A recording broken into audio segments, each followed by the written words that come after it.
করেছি কথা না বলার জন্য। এই জায়নামাজ একটা শরীক হয়েছি সাদ্দামের, আমি মোহাম্মদ ইসমাইল কোচ বলতেছি। ঠিক আছে, আপনারা যে যেখান থেকে আছেন শেয়ার করে দিবেন। সে আমার বন্ধু।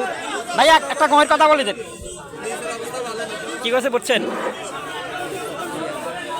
আসসালামু আলাইকুম ওয়া রাহমাতুল্লাহি ওয়া বারাকাতুহু। দেখেন সাদ্দামে জায়নামাজ বিসমিল্লাহির রহমানির রহিম। যে যেখান থেকে আছেন শেয়ার করে দিবেন।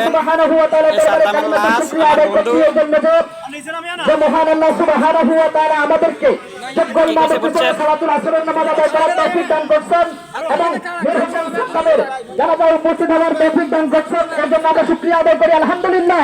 আলহামদুলিল্লাহ। সম্মানিত উপস্থিতি, বেশি কথা না, আজকে আমরা সাদ্দামকে যেভাবে বিদায় দিতেছি আসলে এটা আমাদের জন্য কাম্য ছিল না।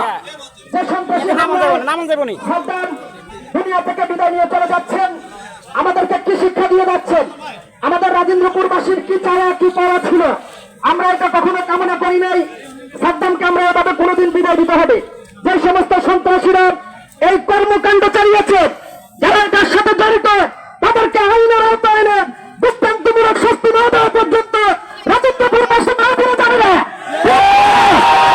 আমি আজকে বাংলাদেশ জামাত ইসলামীর পক্ষ থেকে এটার তীব্র নিন্দা জ্ঞাপন করছি।